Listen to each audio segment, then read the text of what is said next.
de Chile.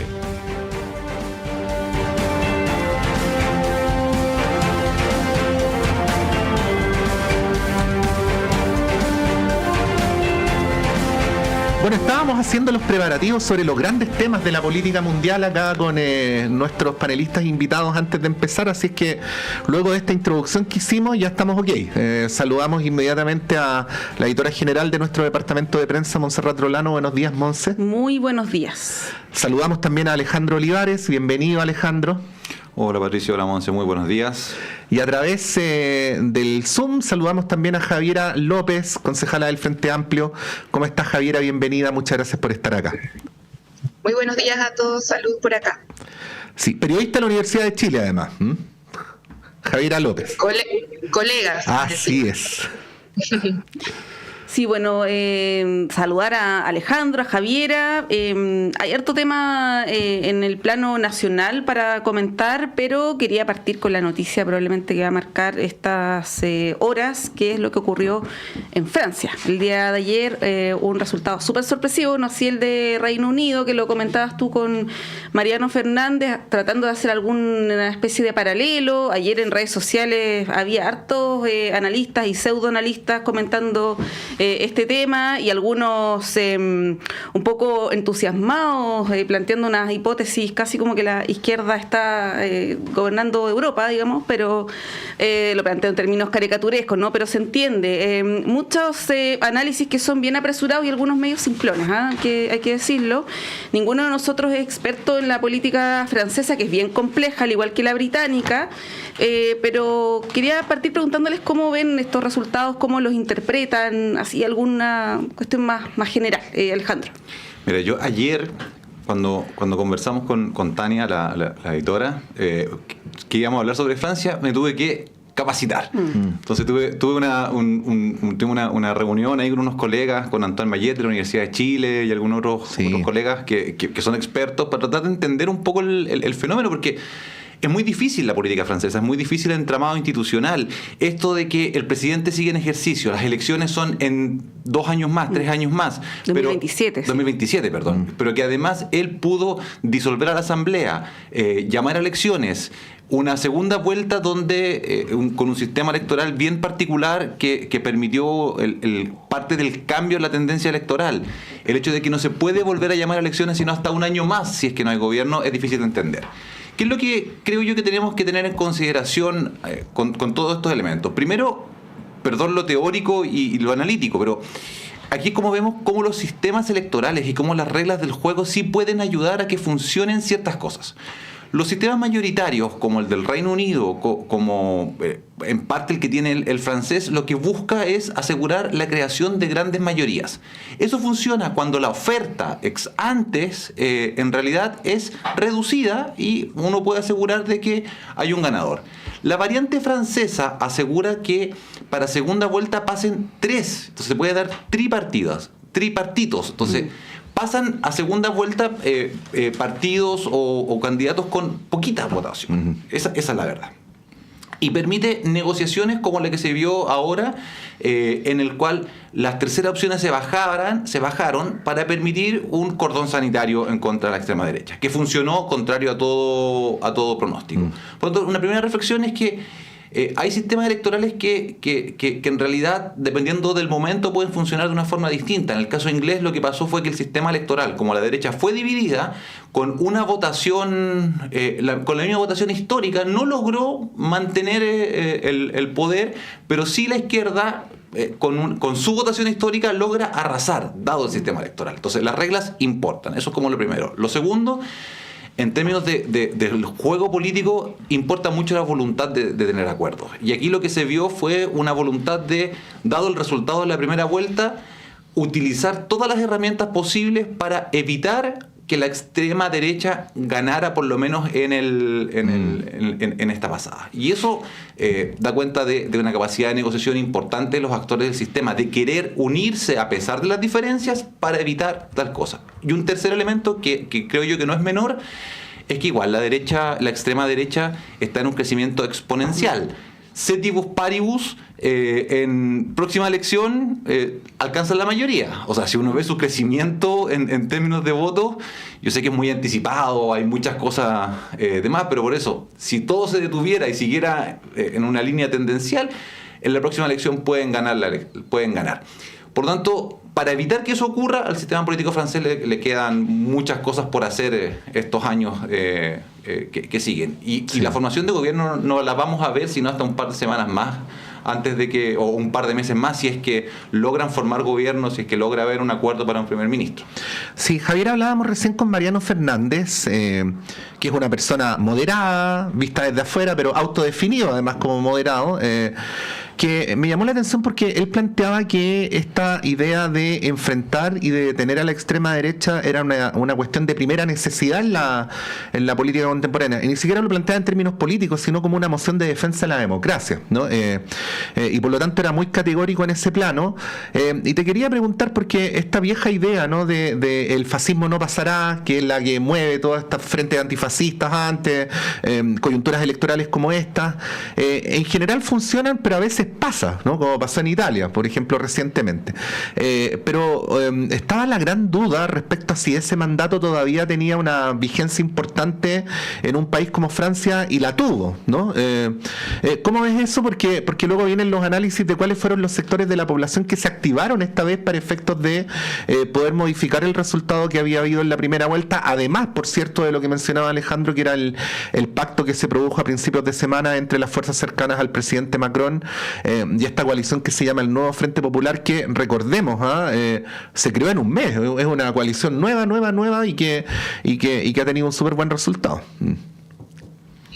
Sí, comparto, venía escuchando también a Mariano y me llamaba la atención cuál es el análisis que él hace respecto a los votantes y qué fenómeno, si uno revisa también lo que ocurre en Chile, donde la llamada clase trabajadora o bien aquellos sectores rurales o del campesinado, por ejemplo, que se han ido desplazando a propósito también del crecimiento de las grandes urbes, ven en los proyectos de derecha o de extrema derecha una alternativa, porque sienten a ratos también el abandono de aquellas representantes o líderes políticos de una serie de carencias también que ha ido implicando la modernización y el desarrollo o la aparición de nuevas tecnologías, y además también de otros fenómenos que van desplazando tal vez los discursos más clásicos de la izquierda en su momento. Yo creo que ese fenómeno hay que mirarlo en particular acá en Chile, principalmente porque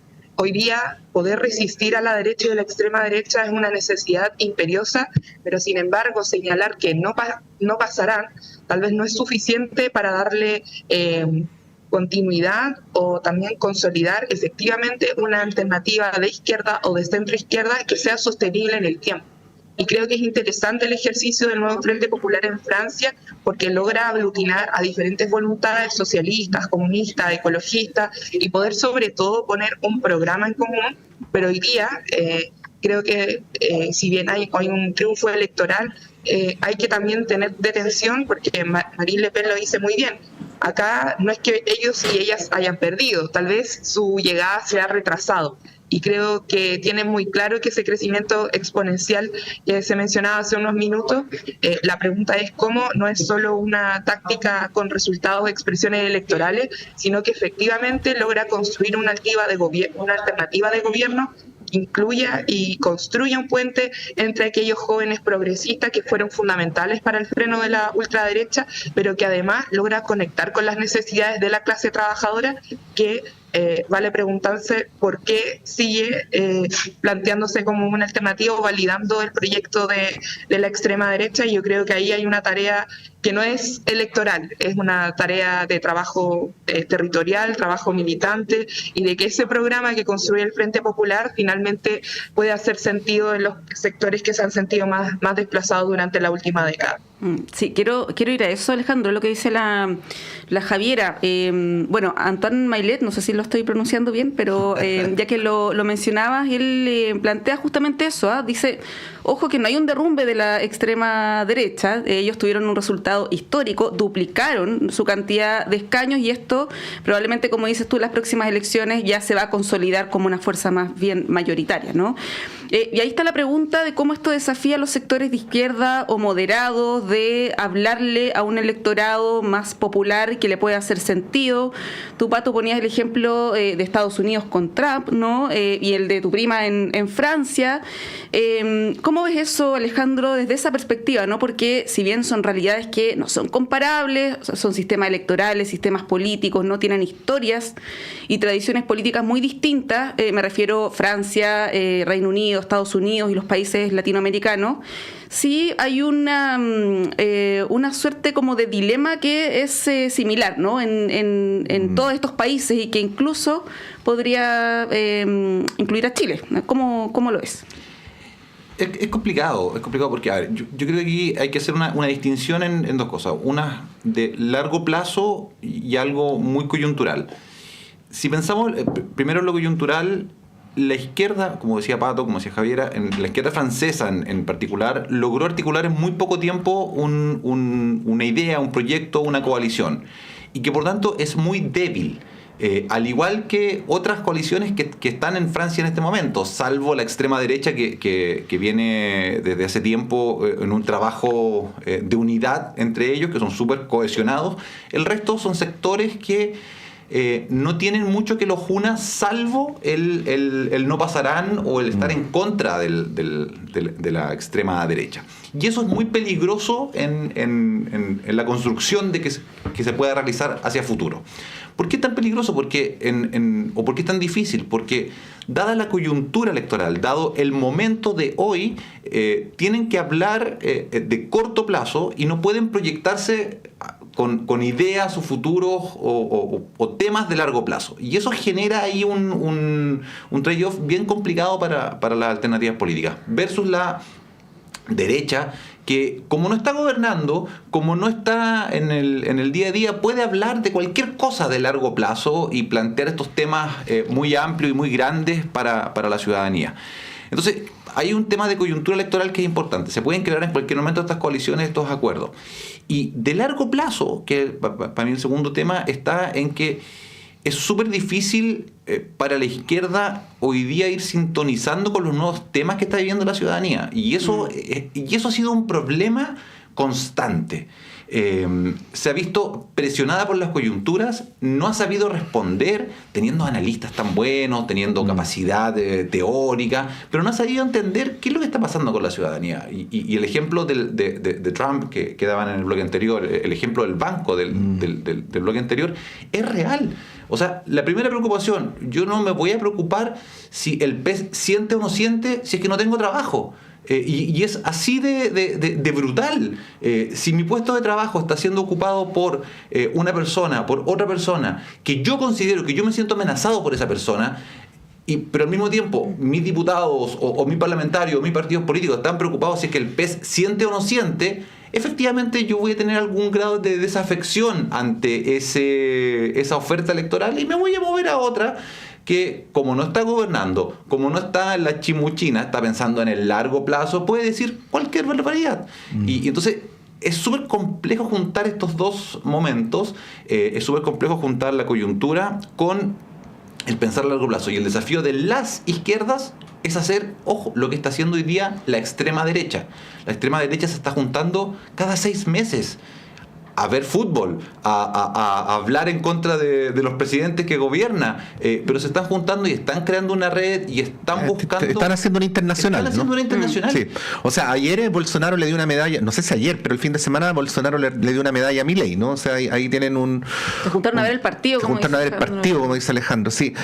Javiera, para ir cerrando esta parte, porque luego vamos a hablar de Francia, pero mucho más cerca, de la Villa Francia, ¿no? Me atrevería a decir, lo planteo solo como hipótesis, para provocar tu análisis, que probablemente uno de los principales dilemas que tiene el mundo progresista hoy día en todas partes es, uno, el tema de la identidad nacional, y dos, el tema de la en relación con la globalización. Respecto a lo primero, ya lo vimos, por ejemplo, en la campaña del 2022, es evidente que lo de las indetectables es un exabrupto que no representa a todo el mundo del apruebo, pero de alguna manera da cuenta de un desdén por los símbolos nacionales, ¿no? Que a mucha gente le ofenden, o incluso el diálogo entre las identidades nacionales y las identidades, por ejemplo, de los pueblos originarios puede resultar amenazante para algún sector de la población que prefiere escuchar que la bandera es una sola, que la identidad nacional es una sola, y yo me aglutino ahí, ¿no? Y ahí me parece que hay un nudo para los progresismos a nivel mundial. Pero también el tema de la globalización, porque parece ser de buen gusto, bien pensante la idea de la circulación a nivel global, pero a veces en nombre de esa idea es que terminan siendo desprotegidos las clases trabajadoras, los pequeños productores, los mundos rurales. Ya lo hemos visto en Chile, ¿no? O sea, desaparece la industria nacional. Cuando se producen problemas como el de Huachipato, los gobiernos no tienen herramientas a su disposición para poder enfrentarlos, y todas esas medidas de apertura de la economía fueron promovidas por gobiernos progresistas, ¿no? Entonces ahí también se genera un dilema, que yo hablo de Chile, pero como decía Monse, mencionaba también que algo parecido había ocurrido en Estados Unidos, en Francia también. Hay una preocupación por la eliminación de los subsidios en el contexto de la globalización, y así sucesivamente. Bueno, lo menciono como hipótesis nomás para preguntarte cómo lo ves desde el sector al que tú perteneces y representas.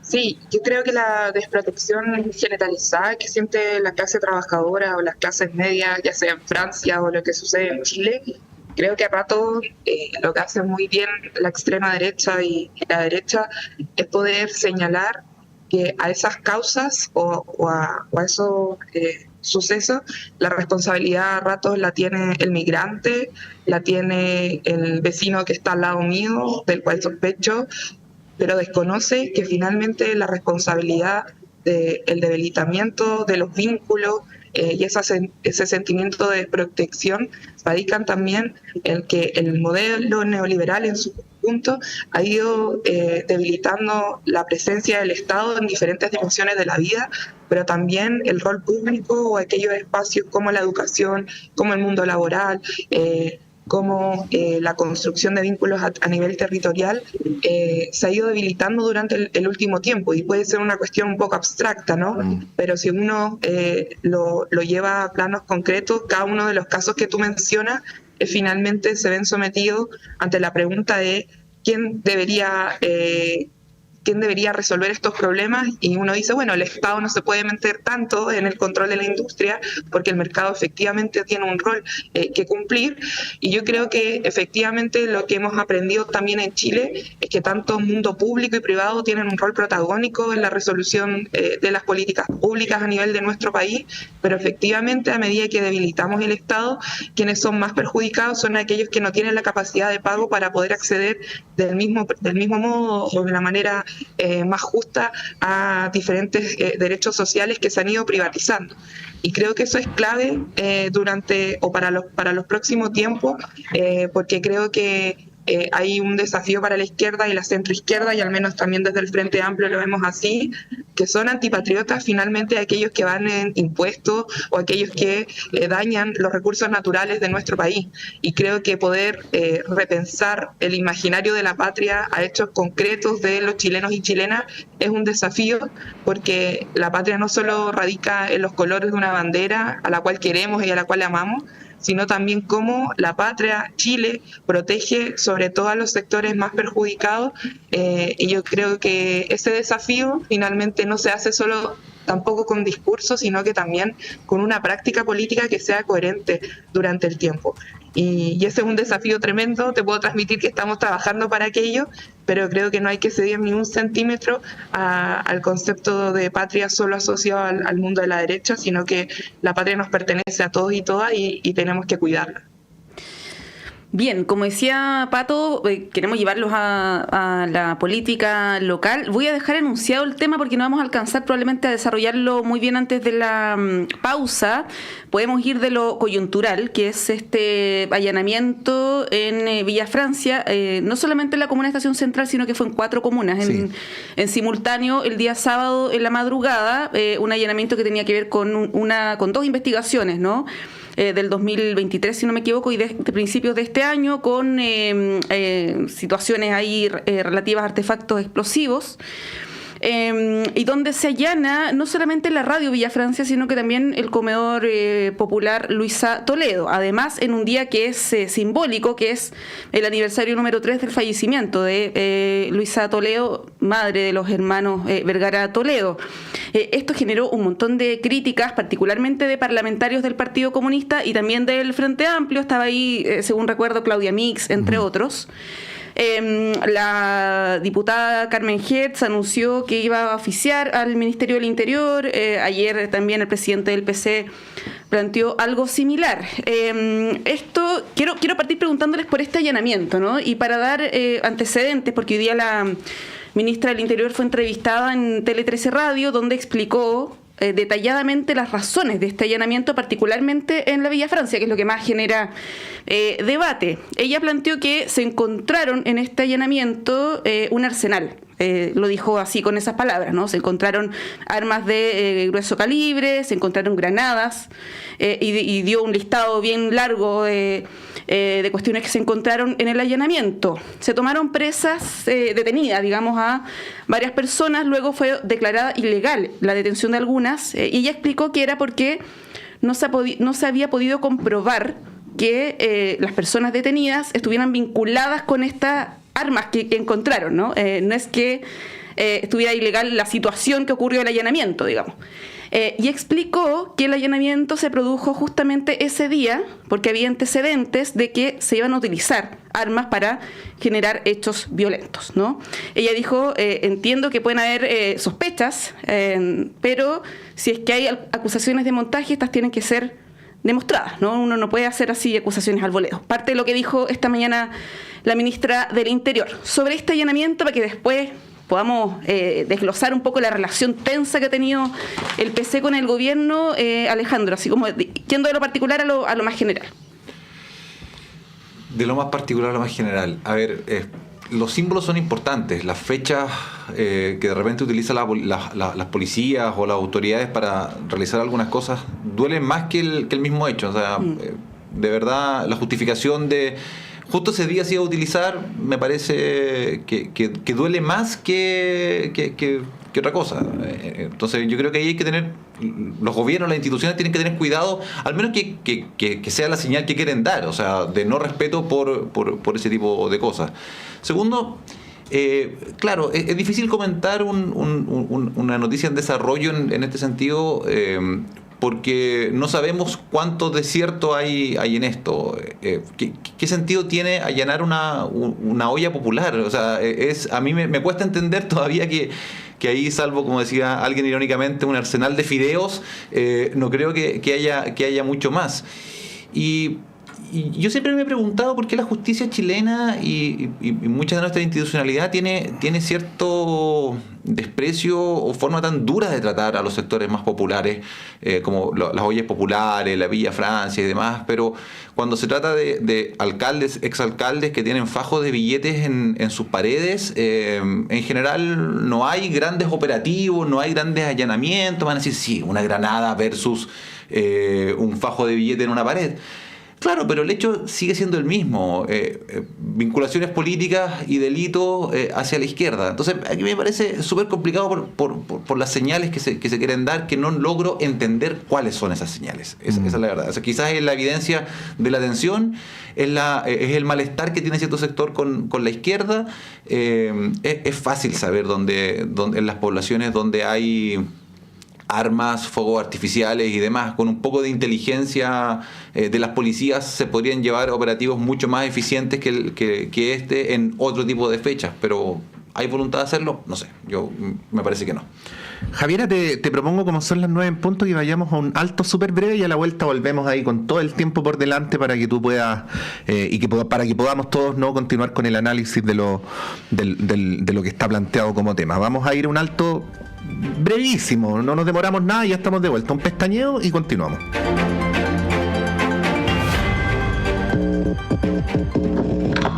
Sala Máster de Radio Universidad de Chile presenta... Radio Universidad de Chile los quiere invitar a disfrutar en vivo y en directo desde Sala Máster este sábado 20 de julio a las 19:30 horas la voz, las canciones y las guitarras del destacado cantautor nacional Alexis Venegas.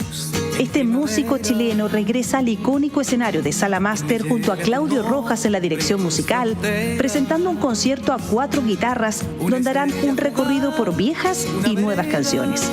Les invitamos a disfrutar de este encuentro musical junto a las letras, la poesía, las guitarras y toda la magia de este destacado compositor chileno, Alexis Venegas, en Sala Máster. Sábado 20 de julio, Miguel Claro 509, Providencia. Apertura de puertas de 19:30 horas e inicio del show 20 horas en punto. Entradas disponibles en portalticket.cl y más información en www.salamaster.cl.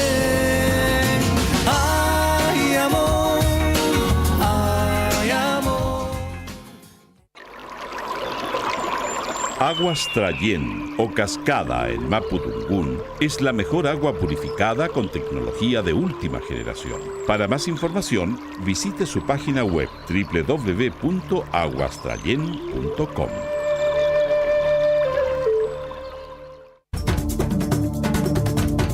Hola, soy María Olga Mate y te quiero invitar a escuchar todos los lunes a las 5 de la tarde El Gran Teatro del Mundo, un escenario para conversar sobre nuestro rol en la sociedad, aquí en Radio Universidad de Chile, el 102.5 FM. Síguenos en nuestras redes, te esperamos.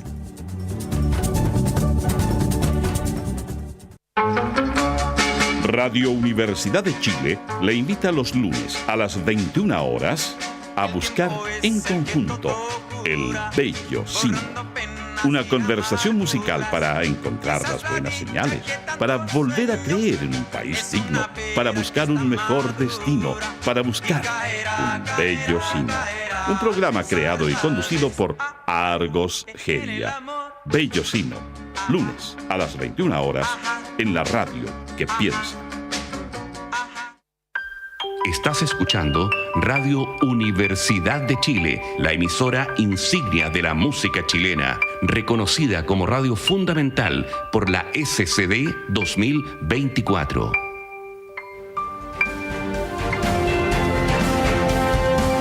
El Departamento de Prensa de Radio Universidad de Chile trabaja para mantenerlo informado. Radio Análisis, una transmisión conjunta de las radios que piensan.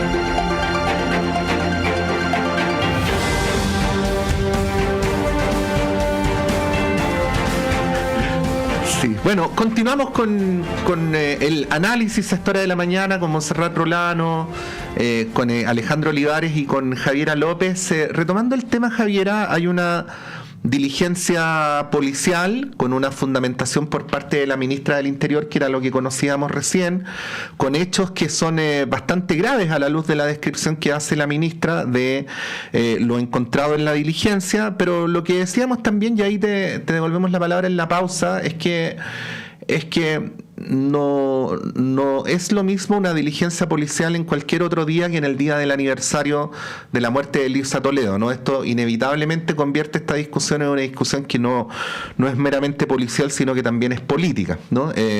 Y agrego lo siguiente, voy a usar las mismas palabras, Monse Alejandro, que usé en la pausa, así que discúlpenme por repetirme. Lo digo también como director de un medio de comunicación. No es que los medios de comunicación sean impolutos, ni que estén exentos de cometer ilegalidad, ni que puedan estar fuera del alcance de la ley, pero evidentemente no tiene la misma connotación el allanamiento, por decir algo, de una vulcanización que el allanamiento de un medio de comunicación, ¿no? Por lo tanto, también ahí los fundamentos desde el punto de vista policial y también políticos tienen que estar súper claros, porque puede prestarse muy fácilmente para dobles interpretaciones. O sea, es natural, por decir cualquier cosa, ¿no?, que la primera reacción de organismos como el Colegio de Periodistas sea solidarizar con el medio en cuestión, ¿no? ¿Cómo lo ves tú? Y comparto, Patricio, lo que señala respecto a poder resguardar el ejercicio o el libre ejercicio que hoy día realizan los medios de comunicación, ya sean televisiones, radios comunitarias y también medios digitales que funcionan y cumplen un rol también democrático a lo largo y ancho del país, y en ello particularmente lo que sucede en este caso es que tal vez lo más problemático es la fecha simbólica que mencionaba hace algunos minutos, en el cual efectivamente pone en juego o se abre a discusión cuál es el rol de la memoria y el legado que María Luisa Toledo tiene para Villa Francia, pero también para aquellos y aquellas que lucharon por la democracia en nuestro país.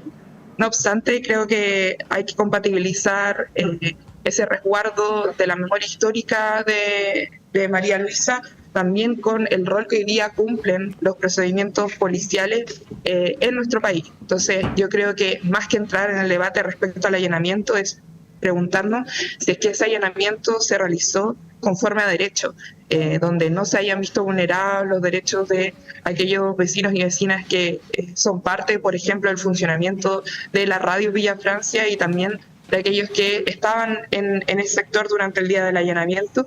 Y creo que no hay que obviar tampoco el fondo, que efectivamente hubo incautación de armas, y ahí creo que es importante que funcionemos respecto a lo que señala la ley, el Estado de Chile, y que si finalmente el juez de garantía señala que habían o no armamento, o si habían ciertos indicios de infringir la ley, yo creo que es importante que podemos analizar este caso, una noticia que efectivamente está en desarrollo, donde si hay armas, pero efectivamente hubo otros procedimientos donde se vulneraron los derechos de las personas y donde se vulneraron, por ejemplo, a través de detenciones ilegales, puedan finalmente valer el Estado de Derecho en el país, y creo que ahí, como no hay que perder de vista que en ningún caso la vulneración de los derechos de las personas está bien.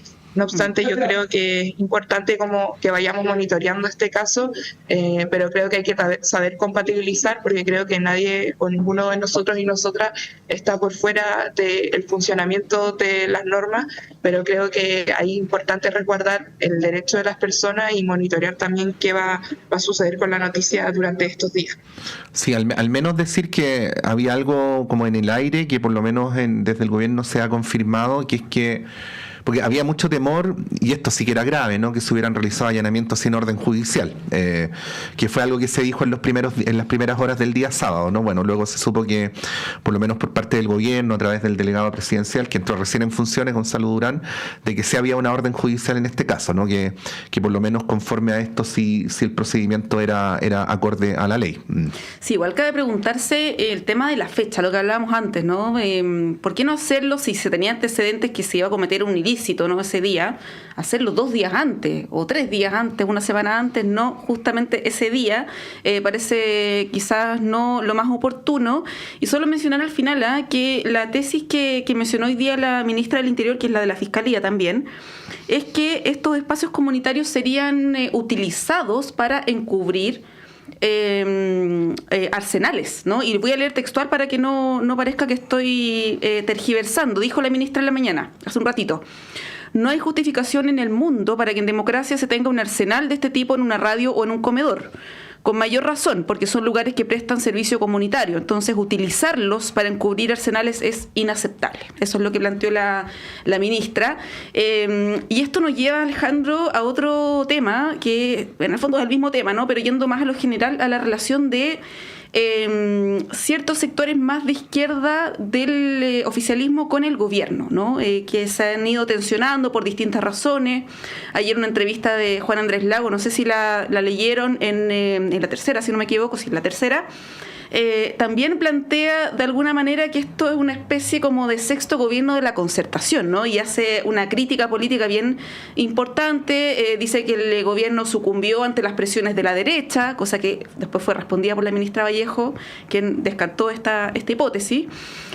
¿Cómo ves eso, Alejandro, ¿no? Esta relación de sectores, y no quiero personalizarlo solo en el PC, porque no es solo el PC, que se sienten más bien distanciados y que quizás para ellos no es tan buen negocio, por decirlo así, estar tan aliados con el gobierno que políticamente quizás no los representa tanto, ¿no? ¿Cómo lo ves? A ver, dos cosas. Primero, uno esperaría prudencia de las autoridades en algunos temas. Yo esperaría prudencia del ministro del Interior, de la ministra del Interior, para confirmar los arsenales y demás, antes de imputar esto a decir que en sectores populares, como las ollas populares, habían arsenales y demás. Hay que esperar que se desarrolle la investigación. Esto nos recuerda los peores momentos en contra de las ollas populares, cuando las ollas populares en los 80 efectivamente eran solo comida, pero para quien gobernaba en ese momento era prácticamente un soviet. Entonces, uno esperaría un poco de prudencia, creo yo. Eso es lo primero. Lo segundo es que, a ver, yo quiero matizar un poco el tema de la distancia entre los diferentes sectores.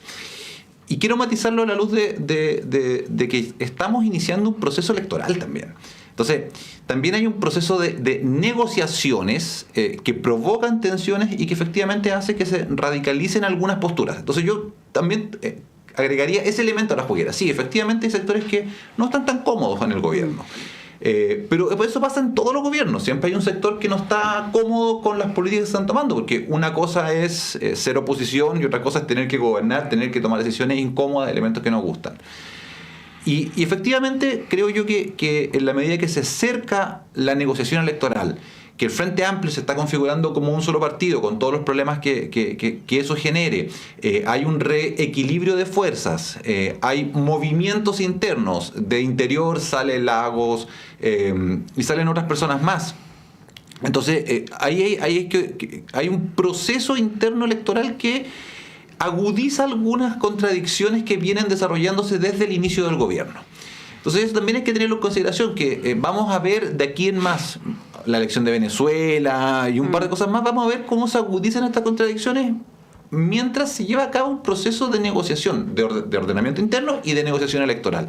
Entonces, yo creo que aquí lo que falta o lo que hay que ver bien es cómo el gobierno políticamente logra articular aquello. Y yo creo que gran parte de la debilidad del gobierno es que no ha tenido un rol de liderazgo político interno, de articular internamente las diferencias. La vieja idea del presidente como jefe de coalición, ¿no? Exactamente. O sea, a mí, mi gran crítica al presidente Boric es que no ha sido un líder de coalición. Ha gobernado, ok, uno puede estar de coaliciones en este caso. O de coaliciones, sí. Sí, es difícil, es más difícil que si es solo una, pero se tiene puede. cobijo en el fondo, y sí, dejarlos contentos a los dos. Mi pregunta es, ¿el presidente se junta con los presidentes de los partidos políticos el día domingo en la tarde a conversar la semana? ¿O el lunes en la mañana? ¿O los viernes en la tarde como lo hacía Elwin? No sé. Hay que articular políticamente también para evitar que los conflictos que se viven en el día a día puedan explotar e ir más allá. Entonces yo agrego este elemento como un elemento importante de la discusión también. Entonces, y vamos a seguir viendo algunos elementos, pero cuando llegue el momento de la elección, el Frente Amplio y el Partido Comunista van a ir juntos porque electoralmente les conviene a todos para enfrentar a la derecha, que parece que sí va a lograr un proceso de unidad. Parece, vamos a verlo.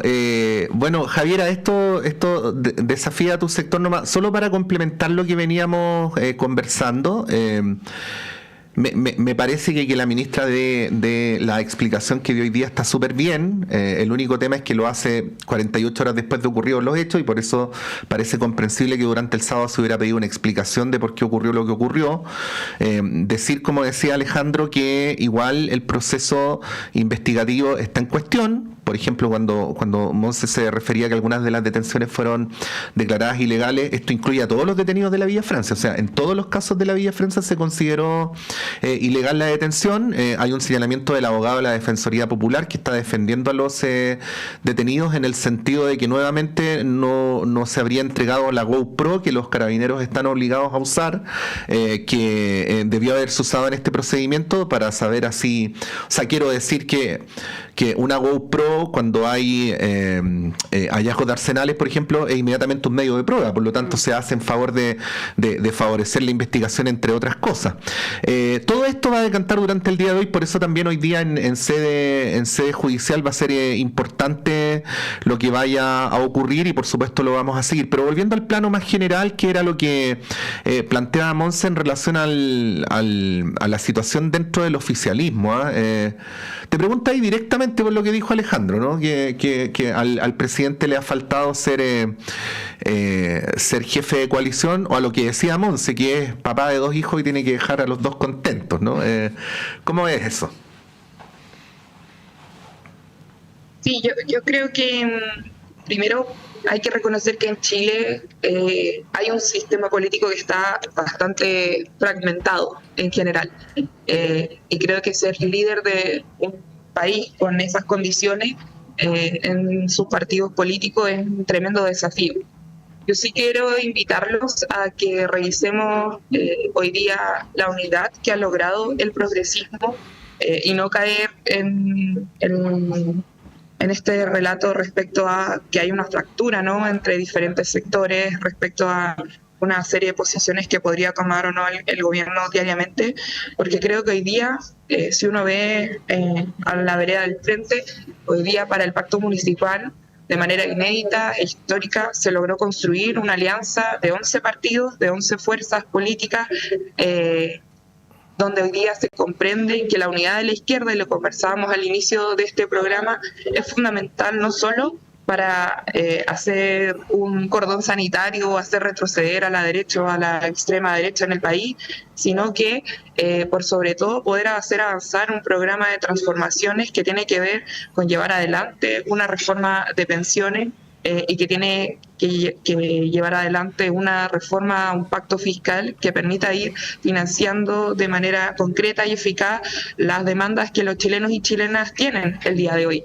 Entonces creo que yo al menos no me compro, como se dice en buen chileno, el tema de la fractura. Creo que son tácticas también que se instalan en términos mediáticos para poder hablar sobre aquello, y creo que el presidente Boric ha demostrado a través de una serie de reformas, como lo fue el royalty y hoy día desafíos como la reforma de pensiones, que acá, en la medida que hayan ideas en común y propósitos, la radicalidad finalmente de las ideas del gobierno o de los partidos no pasa más o menos por los discursos, sino también por la capacidad que tenemos de transformar la vida de las personas. Y creo que ahí el presidente Boric sí ha demostrado no solo ser un líder de coalición o de coaliciones, sino también ser un jefe de Estado. Y creo que ahí, en vez de entrar en esas peleas, yo creo que no es casual tampoco pensar que esa idea se instala en medio de una reforma previsional que sabemos también a quién no les conviene, y donde está también en juego, por ejemplo, el modelo de la AFP, que ha sido bastante útil para poder llenar los bolsillos de un grupo de personas y no para poder resolver los problemas de los chilenos y chilenas. Sí, bueno, el tema que estamos conversando probablemente va a ser discutido hoy en el comité político con los partidos, ¿no?, con la ministra del Interior. También el presidente participa en una primera instancia de esta reunión. Así que es algo que está ahí en desarrollo y lo vamos a estar siguiendo. Quiero llevarlos al tema ya no del oficialismo, sino más bien de la oposición o las oposiciones, que tienen su propia tormenta, ¿no? En términos electorales, con quiénes se van a aliar, ¿no? Ahí tienen apoyos cruzados. Salió, por ejemplo, el fin de semana Matei apoyando al candidato republicano en Maipú, ¿no?, al ex general Basaletti. Lo recibió en la casa, echaron la talla. Sí, con un video en redes sociales, y eso antes que incluso la propia definición de Chile Vamos respecto de qué van a hacer en Maipú, una cuestión rarísima, la verdad.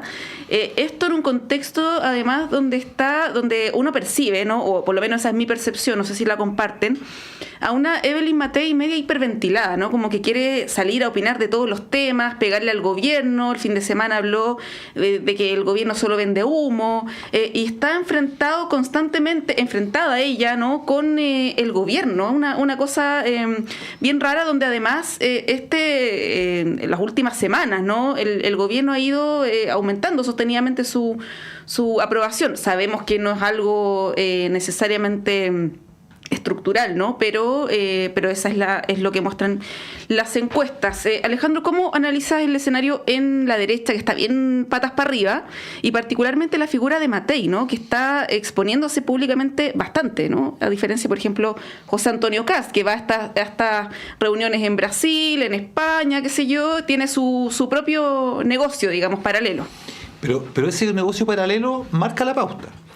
Porque en realidad lo que el verdadero líder en este momento es Kast, con sus silencios, con sus ataques interesantes de colocarse a la altura de la figura presidencial o un poco más arriba de la figura presidencial.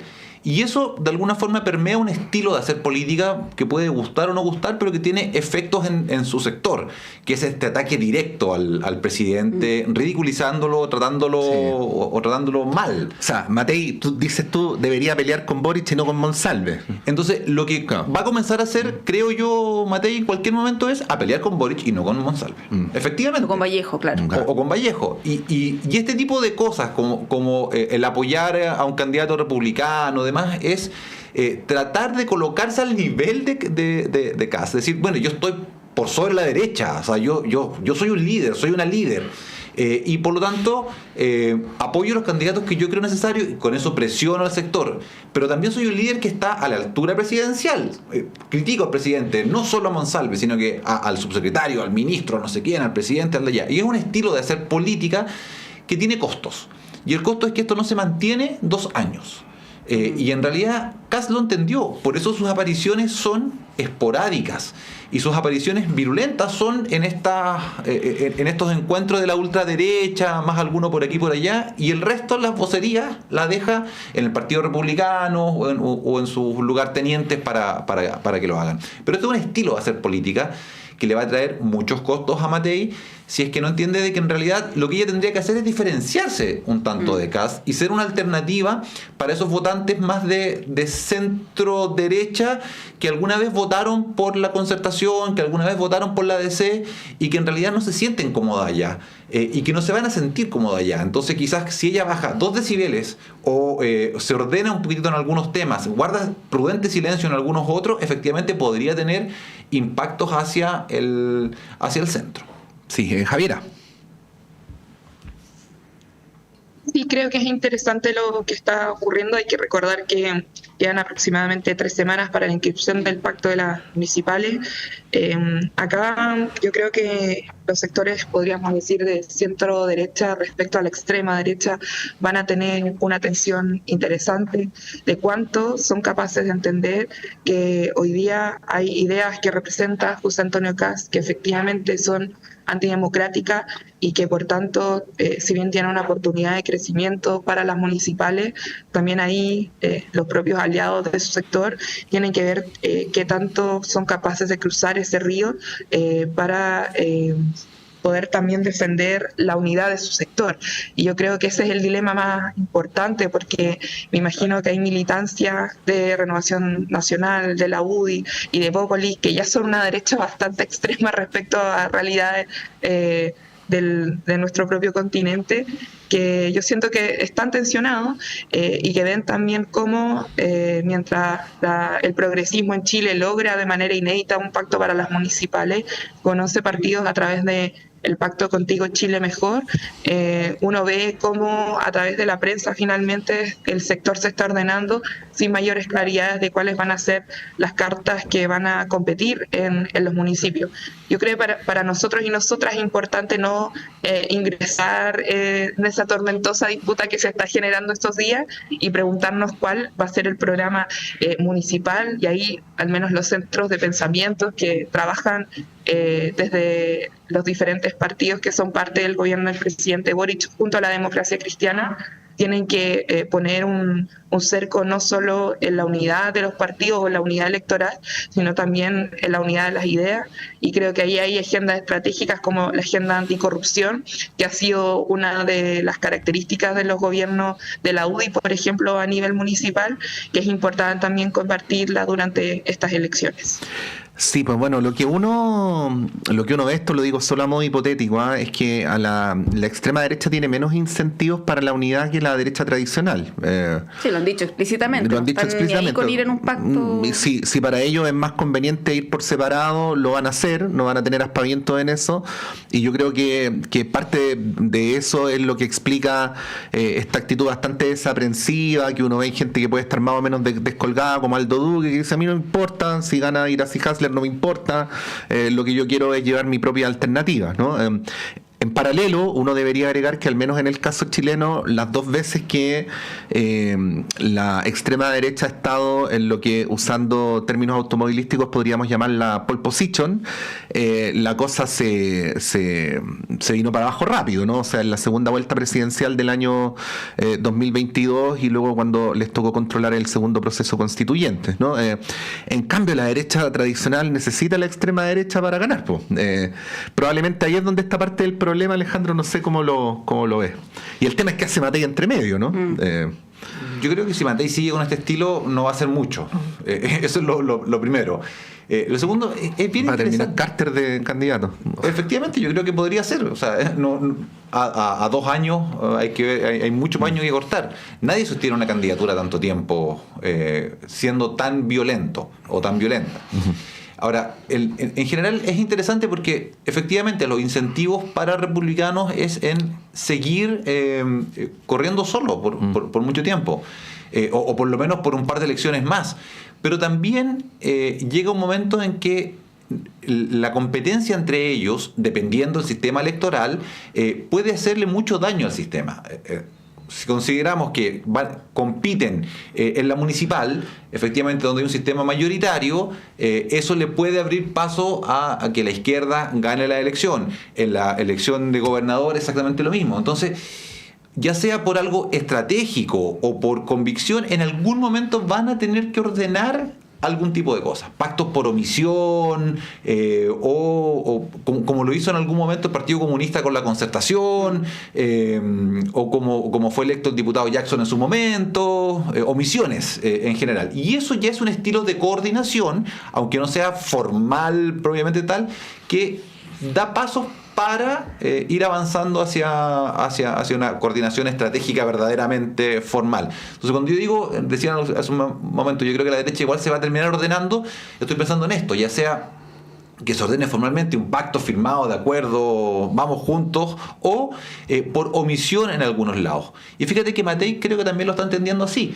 y por eso comenzó a apoyar a algunos candidatos y algunos otros simplemente no, pero ya está apoyando candidatos de la derecha, de la extrema derecha. Sí, igual está la pregunta de ¿cuál es el rol aquí de sectores de centro o de centro derecha, digamos, como amarillos, demócratas, ¿no? Que parece que en toda esta ecuación no se sienten muy cómodos, y lo han expresado públicamente, ¿no? Esto de, en el fondo, tienes que elegir, pues, ¿quieres estar con ellos o quieres estar conmigo, ¿no? Y es una cuestión que está en desarrollo y que también complica a Chile Vamos, que está como ahí un poco el jamón del sándwich. Claro, perdón, los complica porque se suben el precio de la negociación, básicamente, porque están al medio. Pero en realidad, a la hora final, lo que a estos sectores les va a interesar es poder competir con quien les asegure tener cuota de poder, tener cupos, tener escaños, tener un porcentaje de votación alto. Y quizás le va a importar poco finalmente si eso es con Kast o con Matei. Porque ahí hay una vocación de poder que está bien, los partidos políticos tienen que tener vocación de poder, y creo que lo va a terminar operando en esto. Bueno, estamos llegando al final del panel. Javiera López, como siempre, muchas gracias, que tengas una buena semana. Muchas gracias, Pato, y a todos en el estudio fuerte ánimo para esta semana. Y a Alejandro Olivares también. Muchas gracias, Alejandro. Muchas gracias a ustedes. Con Montserrat vamos a ir un breve alto y a la vuelta retorna Claudio Medrano con ustedes. Vamos y volvemos. Soy Fernando Lolas, miembro de número de la Academia Chilena de la Lengua, y quiero invitarlos a escuchar nuestro programa Diálogos del Instituto de Chile todos los días jueves a las 18 horas en Radio Universidad de Chile. Diálogos, un programa para la producción del cultivo, progreso y difusión de las letras, las ciencias y las bellas artes. Todos los jueves a las 18 horas en el 102.5 FM y radio.uchile.cl.